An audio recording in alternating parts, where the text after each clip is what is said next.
रघुपति राघव राजा राम पतित पावन Sitaram. So hello dear children and sweet mothers of dear children. So in the last episode, you remember what had happened?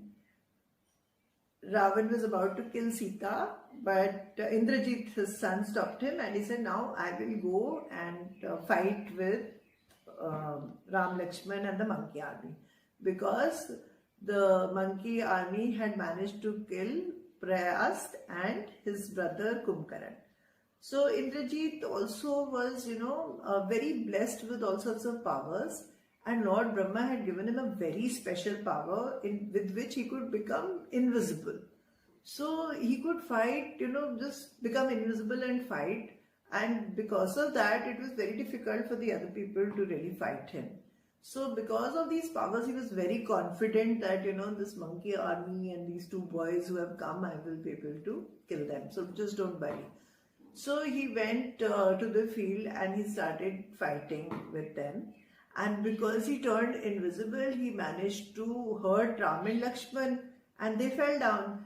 And he was very happy that he killed them, so he went back to tell Ravan that he has won and the monkey army is defeated. So when he went back, suddenly, Jamban was there and the monkeys were there, and they were thinking of what we should do. And there was, they knew about Sanjeevani Booty. There was a herb on a mountain. So they told Hanumanji that please go and get that herb, because if we give that herb to Ram, he will revive. So Hanumanji flew back to Sanjeevani and he tried to look for the herb which they said, and he could not find, and he was in no mood to wait to look for the herb. So what he did was he picked up the whole mountain and he flew back with the whole mountain. And when the smell of the herbs from the mountain came, all the people, all the monkeys who were wounded, they all became all right with the smell of the herbs, and they all revived. And Ram and Lakshman also revived.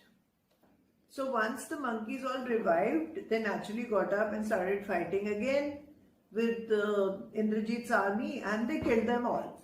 Now, because Indrajit was not there. And also what happened was that Vibhishan, who had become friends with Hanuman, he told him where Indrajit had gone to pray, so that his invisible powers come back to him again. So he took him to the cave and he said, if we can disturb his prayers, then he will not become invisible and it will be easier for us to kill him. So, they went to the cave. And when they were in the cave, people started shouting outside that the monkeys are killing us. So Indrajit just left his prayer there and he ran out. Now when he ran out, he was not invisible. And Lakshman quickly took out his golden arrow and he shot him there and then. And Indrajit also died. Now when Indrajit died, the news went to Ravan that Indrajit has also been killed. So that made Ravan really angry. And he said, okay, now I will have to go myself. And he just got ready to go. So when Ravan went into the battlefield, Ram also came with the whole, lot of bows and arrows. And Ravan went with the whole army with him. But Ram had this skill of archery and he started shooting arrows from all sides. So the army of Ravan, they got very confused. They didn't know where the arrows were coming from. And they started hitting each other. And because of that chaos, they just killed each other and they died. And then Ram and Ravan came face to face. In the meanwhile, Lakshman picked up his arrow and bow and he started aiming at Ravan. So when Ram was aiming towards Ravan, Lakshman also, he, one by one, about 5 arrows, he tried to break his bow. And when Ravan saw that Lakshman is troubling him, he took out a spear and he hit Lakshman. And Lakshman got hurt. And now when Lakshman got hurt, again Jamban and Sugriv and all, they quickly told Hanumanji that please go again and get the herbs for Lakshman to recover. Yeah.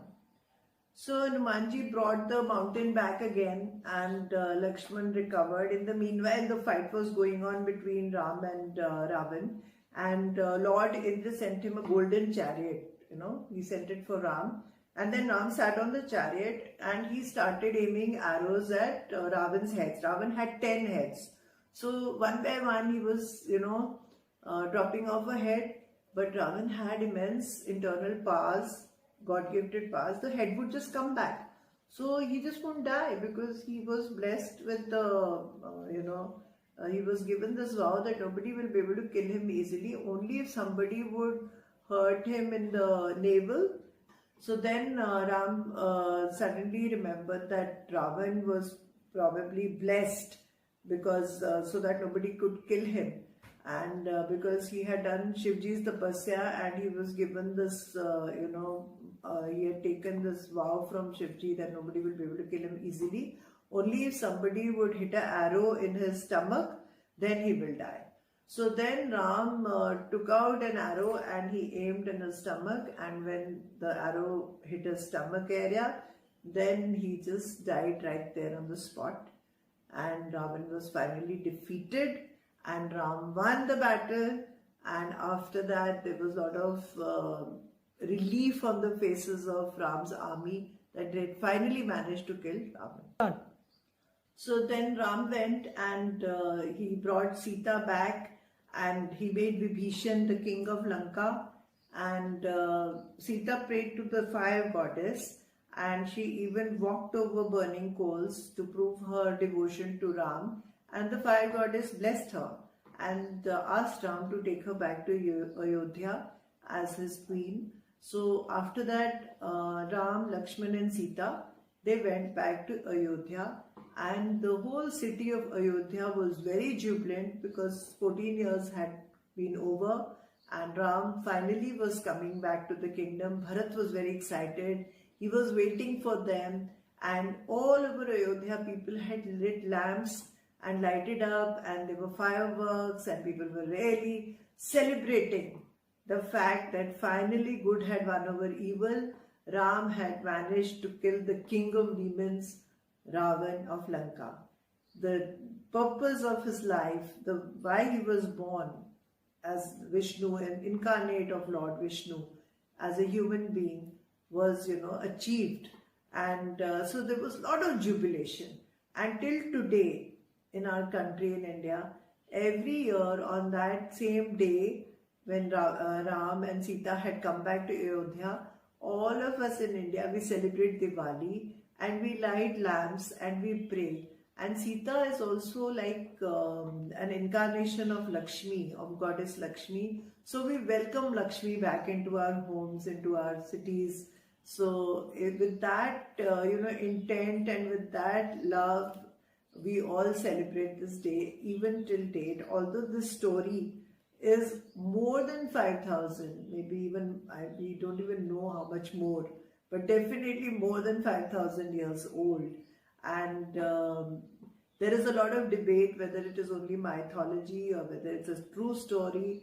But most Indians like to believe that it's 100% true story, and there are a lot of, reasons to believe that. But whether it is a true story or whether it is a mythology, it really doesn't matter to us, right? So children, we just love the story, don't we? The story is eternal. It is so interesting. It has so much of drama in it, and there is so much to learn from this story. How Ram has taught us how to be patient, how to be calm, and how to also fight evil. How Sita has taught us not to be scared and not to be defeated if any demon tries to scare you. How Hanuman has taught us that we should be always true friends. And there are so many lessons that we have learned from Ramayana on the way, haven't we? So if you can think of all the lessons that we have learned in these stories, please do send me the comments. What are the lessons you have learned through Ramayana, through this story? And share them with me. I'm really looking forward to your comments. And do subscribe to my channel if you have still not subscribed. And press the bell icon so that you get to know what other stories are coming up. And also do tell me if there are any particular series you want me to tell you. So I will be doing a series of Akbar Birbal very soon for you, and there are other very interesting stories which I really want to share with you, my favorite stories of childhood. So I'll be seeing you soon. Love you all.